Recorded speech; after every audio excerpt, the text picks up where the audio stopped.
Hey YouTube, Madam Roy back once again. Well, I'm back with the computers that I found this weekend. This one is the Dell Optplex GX270, one of two that I found. This was the nicer of the two. And I've done some work to this computer so far. As you can see, I've put in a DVD burner. This was actually out of an E-Machines computer. It's one of those weird kind of oval style drives, but as you can see, it fits just fine in here. I did have to take the original bracket out because originally when you put just a regular CD burner or DVD drive in this computer, there's a little bracket here that emulates the button to open and close the door. Well, unfortunately with this drive that wouldn't work, so I just took the whole thing out, and it actually looks pretty good. Still have the original floppy drive, and down there are the two USB ports. So let me show you what I've done with this computer so far. You'll log in. I actually reinstalled Windows XP Professional. That's what would have come on this computer originally. And unfortunately, because Windows XP is ending support, I get this message when it comes up. So you can see right here, Windows XP end of support is on April 8th, 2014. Just because they're ending support does not mean Windows XP isn't still a viable operating system. For basic internet use, as long as you keep your antivirus, anti-spyware software up to date, you should still be just fine with XP. So what I'm going to do is I can click here, don't show this message again, and we're good to go. Let me go in here and show you some of the specs of this computer. It is running Windows XP Professional, Service Pack 3, version 2002. Both of these computers I have verified are the same speed. They're both Pentium 4 2.26 gigahertz. This one actually have 2 gigabytes of RAM in it, which I know is quite a bit for this computer, but still with that 2 gigs of RAM it runs pretty nice.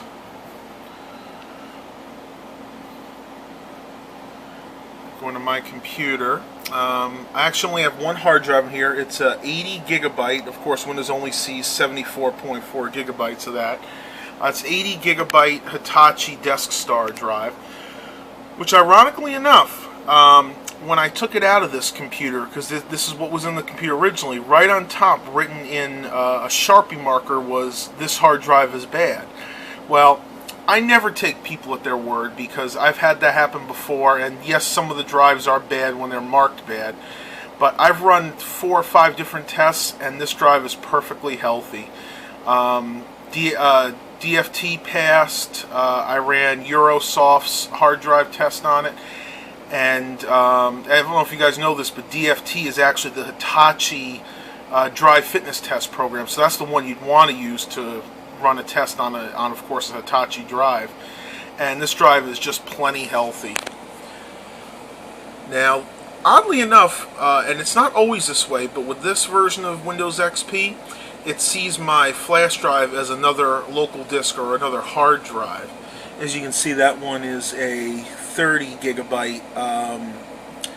That one's a SanDisk drive, but that also is supposed to be 32 gigabytes, but you never get as much once you format it.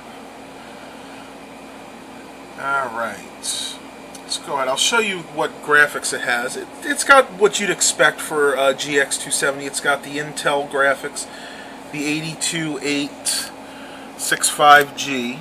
We'll see if I can get this to focus a little better. There we go. If I go into advanced, it'll show you exactly what the memory is. It's kind of an odd one. It actually uses 96 megabytes, and of course it's shared memory because it's an Intel graphics card.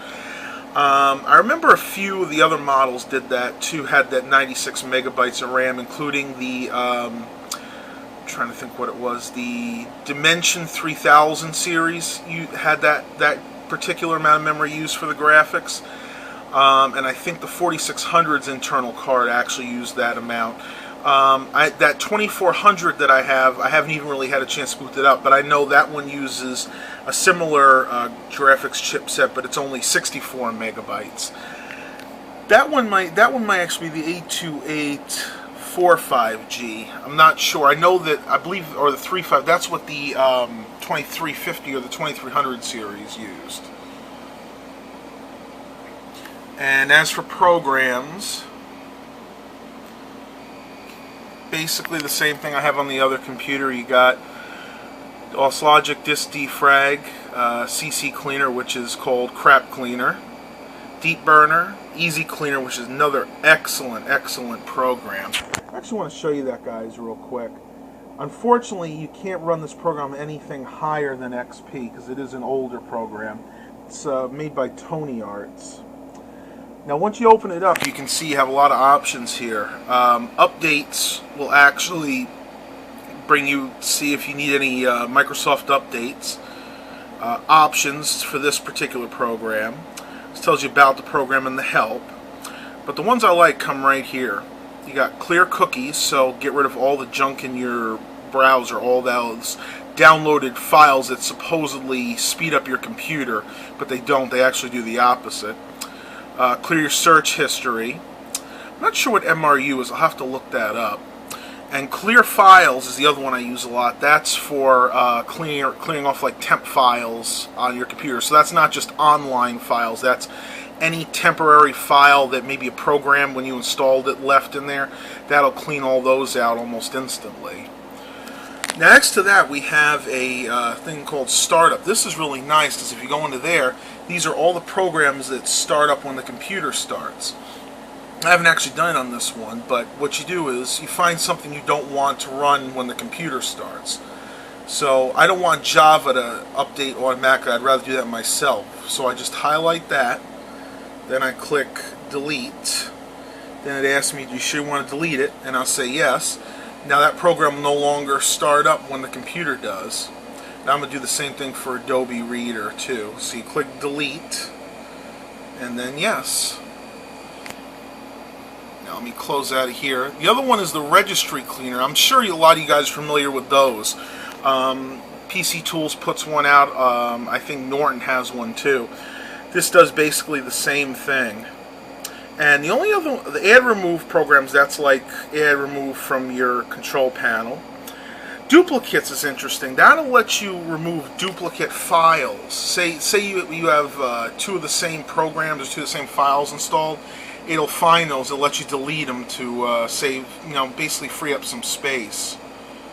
And we have unnecessary, which will delete things like normal types, extra types, all the temp files, the browser history, and the browser cookies. So if that other section doesn't get it, this one does a deeper scan of the hard drive, and that'll make sure you get all those cookies out of your computer. Alright, so that was just a quick review of this Dell Optplex GX270. I don't think I'm going to bother doing a video on the other one because, like I said, they're pretty much identical. If you guys have any questions about this computer, just let me know. This one I'm going to hold on to for a while. I have a friend who's going to be in need of a computer shortly, and I'm probably going to give that to him. But until then, have a blessed day, everyone.